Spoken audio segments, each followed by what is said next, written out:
Hi guys, welcome back to Kavya Vignesh YouTube channel. ನಂದಿದು first vlog guys. And ನಾವಿವತ್ತು ಕೊರಗಜ್ಜ ದೇವಸ್ಥಾನಕ್ಕೆ ಹೋಗ್ತಿದ್ದೀವಿ guys. ಬನ್ನಿ ನಿಮಗೂ ತೋರಿಸ್ತೀನಿ ಆ್ಯಂಡ್ ಲೊಕೇಶನ್ನ ಡಿಸ್ಕ್ರಿಪ್ಷನಲ್ಲಿ ಹಾಕಿರ್ತೀನಿ, ಚೆಕ್ ಮಾಡ್ಕೊಳ್ಳಿ. ನೋಡಿ ಗೈಸ್, ಸಂಜೆ 5:15 ಆದರೂ ಎಷ್ಟು ಬಿಸಿಲಿದೆ ಗೈಸ್.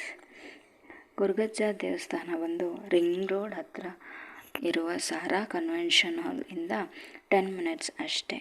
ಅಲ್ಲಿಂದ 3.5 ಕಿಲೋಮೀಟರ್ ಇದೆ. ಇವಾಗ ಬಂದು ನೋಡಿ, ಆರ್ಚ್ ಇದೆ. ಆ ಆರ್ಚಿಂದ ಒಳಗಡೆ ಸ್ವಲ್ಪ ದೂರ ಹೋಗಬೇಕು.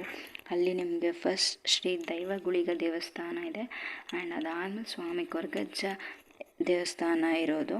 ಆದರೆ ಫಸ್ಟ್ ಕೊರಗಜ್ಜ ದೇವಸ್ಥಾನಕ್ಕೆ ಹೋಗಿ ಆಮೇಲೆ ದೈವಗುಳಿಗ ದೇವಸ್ಥಾನಕ್ಕೆ ಬರಬೇಕು ಗೈಸ್. ಇವಾಗ ಕೊರಗಜ್ಜ ದೇವಸ್ಥಾನಕ್ಕೆ ಬಂದು ದರ್ಶನ ಎಲ್ಲ ಆಯಿತು ಗೈಸ್. ಆದರೆ ನಾನು ನಿಮಗೆ ಅಜ್ಜನ ತೋರಿಸೋಣ ಅಂದರೆ ಫೋಟೋ ವಿಡಿಯೋ ಅಲಾವಿಲ್ಲ ಗೈಸ್ ಇಲ್ಲಿ, ಅದಕ್ಕೆ ನಿಮಗೆ ತೋರ್ಸೋಕ್ಕಾಗಲಿಲ್ಲ. ಈ ದೇವಸ್ಥಾನ ತೋಟದ ಮಧ್ಯೆ ಇದೆ, ತುಂಬ ಚೆನ್ನಾಗಿದೆ. ಆ್ಯಂಡ್ ಫಸ್ಟ್ ಬಂದು ಇಲ್ಲಿ ಏನಾದರೂ ಅಂದ್ಕೊಂಡ್ರೆ ಆ ಕೆಲಸ ಆಗುತ್ತೆ. ಕೆಲಸ ಆದಮೇಲೆ ನಾವು ಬಂದು ಹರಕೆ ತೀರಿಸ್ಬೇಕು. ಏನಿಲ್ಲ, ಜಾಸ್ತಿ ಚಕ್ಲಿ, ಎಳ್ನೀರು ಮತ್ತು ಬೀರು ಕೊಡ್ಬೋದು ಗೈಸ್. ಅಲ್ಲಿ ಹೊರಟು ನಾವು ದೈವಗುಳಿಗ ದೇವಸ್ಥಾನಕ್ಕೆ ಬಂದು ಕೈ ಮುಗಿದು ಹೊರಟು ಗೈಸ್. ಈ ವ್ಲಾಗ್ನ ಇಲ್ಲಿಗೆ ಎಂಡ್ ಮಾಡ್ತೀನಿ.